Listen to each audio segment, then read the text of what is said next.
இப்போல்லாம் நீங்கள் வந்து ஒரு பொம்பளை வீட்டில் வந்து ஒரு பொம்பளை பிள்ளைகள் யாரையுமே நீங்கள் வைய முடியாது. இப்போல்லாம் யாரையுமே வைய முடியாது. வஞ்சா அதை திட்டினா உடனே அதுக்கு வந்து டக்குனு பைய தூக்கிட்டு கிளம்பிடுதுங்க. முந்தி மாதிரி போகாமலாம் கிடையாது.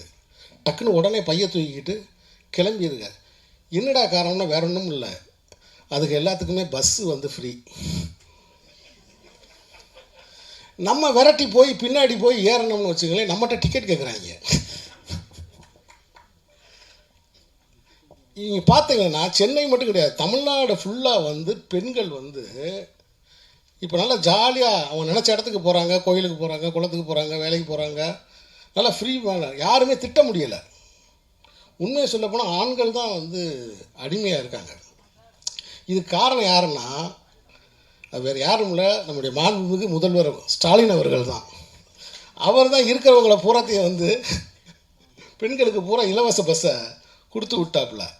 இதை ஏன் நான் குறிப்பிடுறேன்னா, லியோ சிவகுமார் நடிக்கிற அந்த சீனில் இந்த மாதிரி விஷயங்களை நாங்கள் அந்த படத்தில் சொல்லியிருக்கோம், நல்ல விஷயங்களை.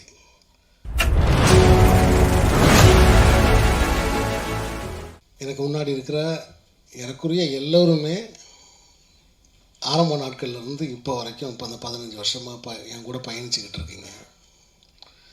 என் அன்புக்குரிய பத்திரிகை நண்பர்களுக்கும், எழுத்து பத்திரிகை நண்பர்களுக்கும், ஊடக நண்பர்களுக்கும் என்னுடைய வணக்கம். சினிமாவுடைய வளர்ச்சிக்கு மிக முக்கியமான தேவை என்ன அப்படின்னு நான் எப்பயுமே சிந்திச்சுக்கிட்டே இருப்பேன். ஒரு சினிமாவுக்கு ஒரு திரையரங்கில் ஒரு சினிமா வருது, அது திரையரங்கில் வந்து வசூல் பண்ணுது, அப்புறம் அந்த படத்தை அந்த மக்கள் மறந்து போயிடுறாங்க. அப்போ இது ஒரு வணிகம் மட்டும்தானா? இது ஒரு வணிகம் மட்டும்தானா? இது ஒரு சந்தை மதிப்பான ஒரு பொருள் மட்டும்தானா? இந்த கேள்வி எனக்கு ரொம்ப நாளாக உள்ளுக்குள்ளே இருந்துக்கிட்டே எனக்கு இருக்குது. ஸோ இதுக்கு என்ன செய்யலாம், என்ன மாதிரி விஷயங்களை கொண்டு வந்து முன்வைக்கலாம் அப்படின்னு நான் யோசிக்கும் பொழுது எனக்கு தெரிஞ்சது நிலம். அது என்னோட நிலம், என்னோட ஊர், நான் வாழ்ந்த வாழ்க்கை, நான் வாழ விரும்புகிற ஒரு வாழ்க்கை. அந்த மண் கதை அப்படிங்கனாலே அது நிலம்தான், நிலத்தோடு சம்பந்தப்பட்டது. சினிமா உண்மையிலேயே ஒரு மாற்றத்தை சந்திக்கணும்னா இந்த இன்டர்வல்னு ஒன்று எடுத்துடணும். சினிமா உண்மையிலேயே ஒரு மாற்றத்தை சந்திக்கணும்னா, பத்திரிகை நண்பர்கள் நீங்கள்லாம் அந்த கருத்து ரொம்ப முக்கியமான கருத்து. நினச்சிங்கன்னா முதல்ல அந்த இன்டர்வல்னு ஒன்று எடுத்துடணும். உடனே தேட்டரில் இருக்கிறவங்கெல்லாம், அந்த ஸ்டால் வச்சுருக்கிற ஓனர்கள்லாம் என் மேலே கோவப்படக்கூடாது. பாப்கார்ன் வாங்குறவன் எந்த சூழ்நிலையும் வாங்கி தான் சாப்பிடுவான், இன்டர்வல் விட்டால் தான் சாப்பிடுவோம். அந்த காலத்தில் வந்து நாடகத்துறையிலிருந்து சினிமா வந்தது. சம்பூர்ண ராமாயணம் 3.5 மணி நேரம், 3.5 மணி நேரத்தையும் ஒரே நேரத்தில் போட முடியாது, அதனால் 2 இன்டர்வல் விட்டுருக்காங்க. இது கொஞ்சம் கொஞ்சமாக போய் இப்போ ஒரு இன்டர்வலாக மாறி இருக்கு. நீங்கள் நல்லா பாருங்கள், வெப்சீரிஸ் இங்கே வந்திருக்கு, ஆனால் தமிழ்நாட்டில் வெப்சீரிஸ்க்கு பெரிய வரவேற்பு இல்லை. ஆனால் மேற்கத்திய நாடுகளில் நீங்கள் பார்த்தீங்கன்னா வெப்சீரிஸ்க்கு வரவேற்பு இருக்குது. என்ன காரணம்னா அவங்க முழு நீள படத்தை பார்த்து பார்த்து பழகியவர்கள், அவர்களுக்கு பாகமாக பார்க்குறதுக்கு பிடிச்சிருக்கு. நம்ம 2 எபிசோடாக பார்த்துக்கிட்டே இருக்கோம், first half second half, first half second ஆஃப்னு 2 எபிசோடாக பார்க்குறோம். அதனால தான் கூட ஒரு 3 எபிசோடை வச்சா நமக்கு பிடிக்க மாட்டேங்குது. அப்போ ஒரு சினிமா என்பது ஒரு முழு உடல். அதில் 1/2 மணி நேரம் போயிட்டு அதை ஸ்டாப் பண்ணிவிட்டு இதுக்கு முன்னாடி எப்படி இருக்குன்னு கேட்குறதே தவறு. முழு உடல், ஒரு முழு தரிசனம். அப்படி ஒரு முழு தரிசனம் இந்த கோழிப்பண்ணை செல்லத்துறையில் கண்டிப்பாக கிடைக்கும்.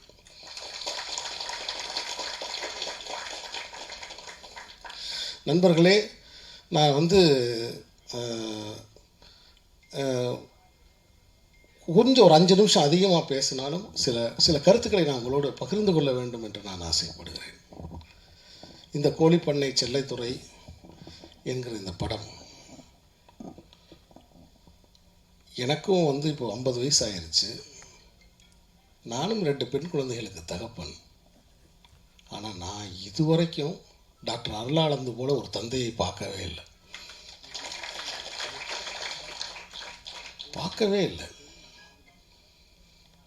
எனக்கு தெரிஞ்சு உதாரணம் சொல்கிறது கூட காவியத்தில் கூட ஆட்கள் இல்லை. நான் இது மிகையாக நான் சொல்லலை. காவியத்தில் கூட இவ்வளவு பாசமாக, இவ்வளவு அன்பாக, அதே சமயத்தில் ஒரு திட்டமிட்டு ஒரு தெளிவோட ஒரு காரியத்தை முன் நகர்த்தி போகிற ஒரு தந்தையை நான் இப்போ இது வரைக்கும் நான் பார்க்கவே இல்லை. என்னை முதலில் அழைத்தது ஒரு தந்தை தான் என்னை அழைச்சார்.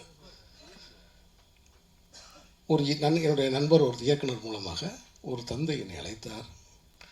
முதல்ல ஃபோனில் பேசிகிட்டே இருந்தார்.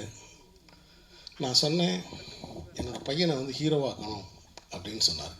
இது பாருங்கள், இப்போ அவர் பேசும்போது தெரியுது, ஏகன் பேசும்போது தெரியுது, இது சின்ன வயசுலேருந்தே இந்த கனவை ஊட்டி வளர்த்துருக்காரு. இதே ஒரு தனி படமாக எடுக்கலாம், இந்த கதையவே ஒரு தனி சினிமாவாக எடுக்கலாம். அப்படி ஊட்டி வளர்த்துருக்காரு. அப்போ அவர் என்னை கூப்பிட்டு பேசுகிறாரு. பேசும்போது நான் சொன்னேன், ஐயா, நீங்கள் படம் தயாரிக்கிறனால நான் ஒரு படத்தை நான் எடுத்துட மாட்டேன்.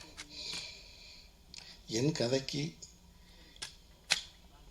கதைக்கு தகுதியானவர்களா அப்படின்னு பரிசோதனை பண்ணிவிட்டு அதுக்கு சரியாக இருக்கும் பட்சத்தில் தான் நான் எடுப்பேன். ஏன்னா என் கையில் இருக்கிற ஒரே அஸ்திரம் அது ஒன்று தான்.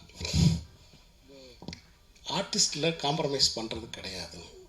நண்பர்களே, ஒரு தந்தை தயாரிப்பாளர் அப்படின்றதுக்காக நான் இந்த படத்தை எடுக்கவே இல்லை. ஏகன் ஏற்கனவே சின்னத்திரையில் அதுக்கு முன்னாடி நடனம், இப்படி பல உடற்பயிற்சி இதெல்லாம் செஞ்சு வீடியோஸில் எனக்கு அனுப்புவார். அதெல்லாம் நான் பார்த்து அந்த வசனங்கள் பேசுகிறது இது எல்லாத்தையும் பார்க்கும்போது ஒரு சினிமா வெறியன், ஒரு சினிமா காதலன், ஒரு சினிமாவுக்காக டெடிக்கேட்டாக இருக்கக்கூடிய ஒரு பையன்னு எனக்கு தெரிஞ்சிச்சு. நான் ஆடிஷன் பண்ணணும்னு சொல்லி வர சொன்னேன்.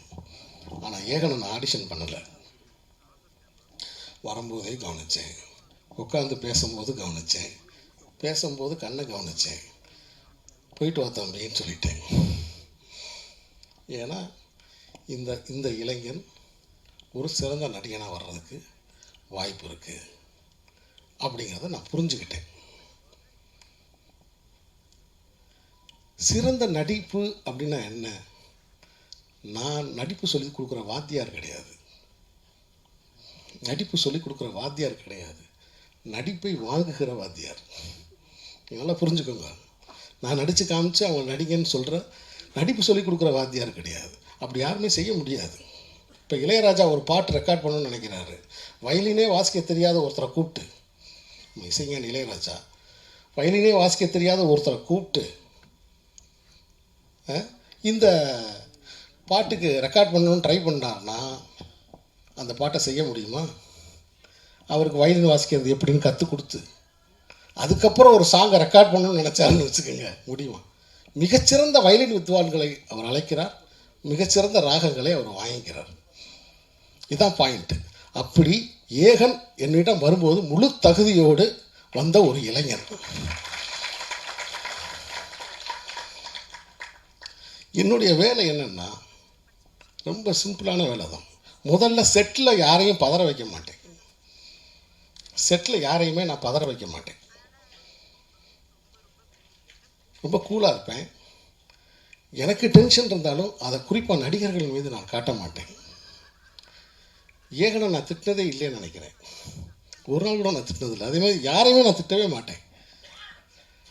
முதல்ல கூலாக இருக்க விடுவேன். ஏன்னா நீங்கள் கயரை ஆட்டிக்கிட்டே இருந்தீங்கன்னா பறவைகள் அமைதியாக உட்காராது. எல்லாரையும் அமைதியாக என்ன ஒரு சூழலில் நம்ம இருக்கும் பொழுது அவர்களுடைய இயல்புணர்ச்சி வெளியே வரும். அந்த இயல்புணர்ச்சியை நம்ம தூண்ட முடியும். என்னுடைய வேலை ஒரு நடிகரிடமிருந்து இயல்புணர்ச்சியை தூண்டுறது தான். அதுக்கு முதல்ல செட்டை அமைதியாக வச்சுருப்பேன். இவ்வளோதாங்க, இவ்வளோதான் விஷயமே. அதனால் நான் யாரையும் அறிமுகப்படுத்தினதான் நான் எப்பயுமே நினைக்கிறது கிடையாது. ஏகனுக்கு ஒரு ஒளிமயமான எதிர்காலம் இருக்குது.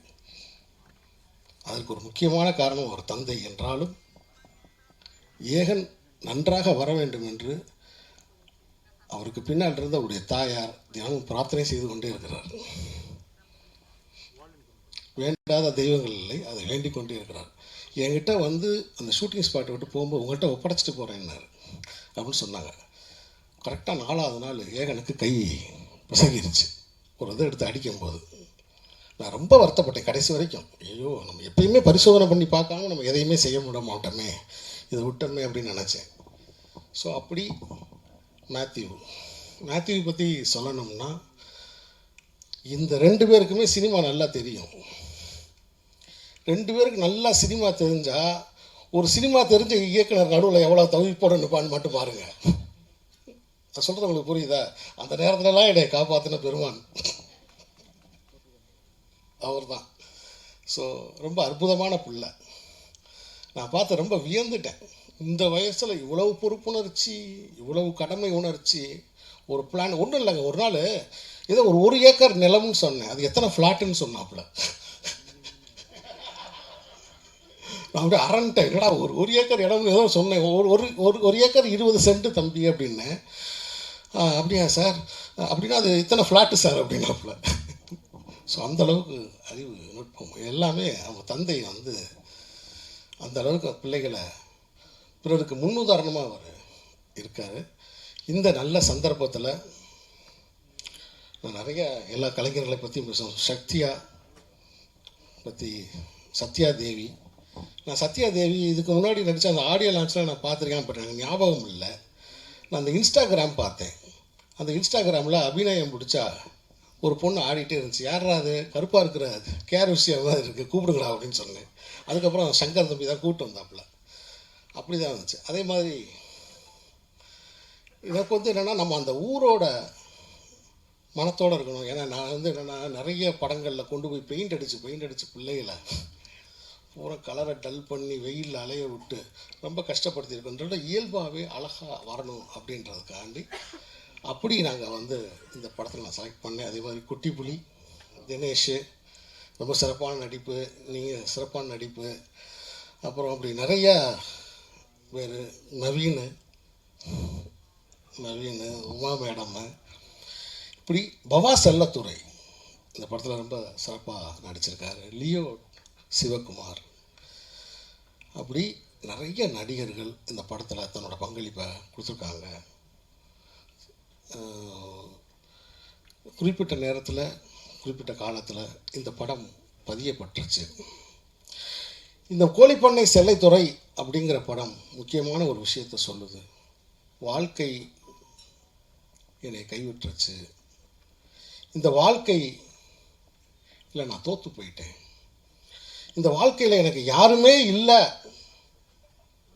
அப்படின்னு யாராவது நினச்சிங்கன்னா அவங்களுக்கு இந்த படத்தில் ஒரு செய்தி இருக்குது.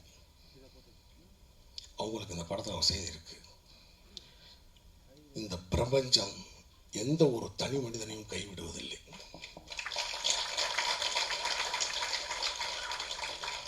ஏதே ஒரு ரூபத்தில் வந்து உங்களை அரவணைக்கும்.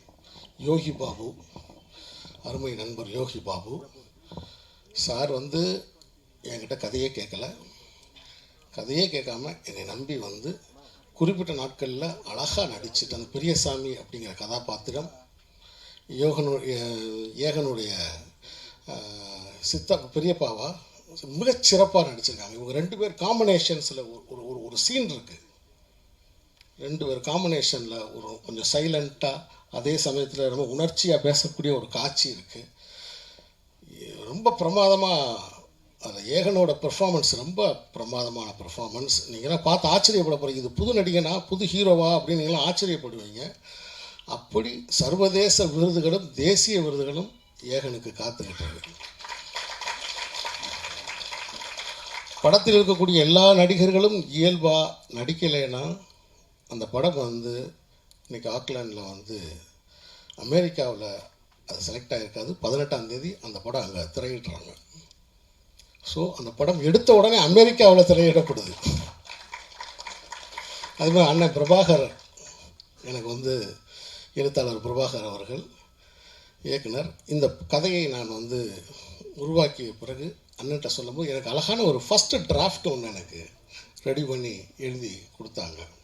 இந்த படத்தில் நான் அவரும் சேர்ந்து தான் வசனங்கள் எழுதியிருக்கோம். அப்படி பெரிய ஒரு உழைப்பு இந்த படத்தில் இருக்குது.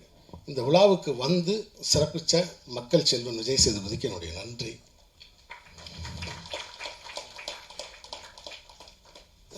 இந்த மாதிரி படங்களை நீங்கள் தான் கொண்டு போய் மக்கள்கிட்ட கொண்டு போய் சேர்க்கணும் அப்படின்னு ரொம்ப கேட்டுக்கிறேன். இந்த படத்தில் வந்து ரொம்ப ஒரு கொஞ்சம் தண்ணி மட்டும் வந்தாங்க.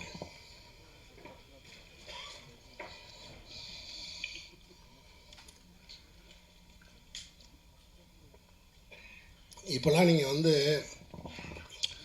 ஒரு பொம்பளை வீட்டில் வந்து ஒரு பொம்பளை பிள்ளைகள் யாரையுமே நீங்கள் வைய முடியாது. இப்போலாம் யாரையுமே வைய முடியாது. வஞ்சா அதை திட்டினா உடனே அதுக்கு வந்து டக்குனு பையை தூக்கிட்டு கிளம்பிடுதுங்க. முந்தி மாதிரி போகாமலாம் கிடையாது. டக்குன்னு உடனே பையை தூக்கிக்கிட்டு கிளம்பிடுங்க. என்னடா காரணம்னா வேற ஒன்றும் இல்லை, அதுக்கு எல்லாத்துக்குமே பஸ்ஸு வந்து ஃப்ரீ. நம்ம விரட்டி போய் பின்னாடி போய் ஏறணும்னு வச்சுக்கங்களேன், நம்மகிட்ட டிக்கெட் கேட்குறாங்க. நீங்கள் பார்த்தீங்கன்னா சென்னை மட்டும் கிடையாது, தமிழ்நாடு ஃபுல்லாக வந்து பெண்கள் வந்து இப்போ நல்லா ஜாலியாக அவங்க நினச்ச இடத்துக்கு போகிறாங்க, கோயிலுக்கு போகிறாங்க, குளத்துக்கு போகிறாங்க, வேலைக்கு போகிறாங்க, நல்லா ஃப்ரீ. யாருமே திட்ட முடியலை. உண்மையை சொல்லப்போனால் ஆண்கள் தான் வந்து அடிமையாக இருக்காங்க. இதுக்கு காரணம் யாருன்னா அது வேறு யாரும் இல்லை, நம்முடைய மாண்புமிகு முதல்வர் ஸ்டாலின் அவர்கள் தான். அவர் தான் இருக்கிறவங்கள பூராத்தையும் வந்து பெண்களுக்கு பூரா இலவச பஸ்ஸை கொடுத்து விட்டாப்புல. இதை ஏன் நான் குறிப்பிடுறேன்னா, லியோ சிவகுமார் நடிக்கிற அந்த சீனில் இந்த மாதிரி விஷயங்களை நாங்கள் அந்த படத்தில் சொல்லியிருக்கோம். நல்ல விஷயங்களை இந்த படத்தில் நாங்கள் சொல்லியிருக்கோம். அரசு மருத்துவமனையை நாங்கள் கொண்டாடி இருக்கோம். ஏன்னா அரசு மருத்துவமனைக்கு யாருமே போகிறதில்லை. ஆனால் அரசு மருத்துவமனையை நாங்கள் கொண்டாடி இருக்கிறோம். இந்த படத்தில் அரசு மருத்துவர்களையும் நாங்கள் வந்து பெருமைப்படுத்தியிருக்கிறோம் இந்த படத்தில். ஸோ ஆக மொத்தத்தில் இந்த படம் நிச்சயம் உங்களை ஏமாற்றாது. நிச்சயம் உங்களை ஏமாற்றாது. அதாவது வந்து விருதுக்குரிய படங்கள் விருது வாங்கிருச்சு, வாழ்வியல் படங்கள்னு சொல்கிறாங்க, போகலாமா வேணாமா? ஏன்னா இணையதளத்தில் வந்து நம்ம தான் பார்க்குறோமே எவ்வளோ கமெண்ட்ஸ் என்னன்னு. போகலாமா வேணாமா அப்படி இல்லை. எங்களுடைய சவாலே வேறு. உள்ளூர் மக்களையும் ரசிக்க வைப்பது, உலக மக்களிடமும் போய் சேருவது. கோழிப்பண்டை செல்லதுரை உள்ளூர் மக்களுக்கும் செல்லதுரையாகவும் உலக மக்களுக்கும் ஒரு செல்லதுரையாகவும் இந்த படம் உருவாகியிருக்கு. நான் எடுத்த படம்ன்றதுக்காக நானே பேச மாட்டேன். உலகத்திலே மிகப்பெரிய பயந்தோழி நான் தான். தான் செஞ்ச சின்ன பூதத்தை பார்த்து பயப்படுற ஒரு மந்திரவாதி இருக்காங்களா, அது நான் தான். இது என்ன செய்யுமோ ஏது செய்யுமோ என்ன ஏகன் நல்லா இருக்கா, அவங்க அப்பாட்ட கேட்பேன், என்ன சார் நல்லா இருக்கா சார், இப்படி கேட்டுக்கிட்டு இருக்கக்கூடிய ஒரு ஆள் நானே கான்ஃபிடண்ட்டாக சொல்கிறேன், இந்த படம் உங்களை கண்டிப்பாக ஏமாற்றாது. உங்கள் அனைவருக்கும் என்னுடைய நன்றி, வணக்கம்.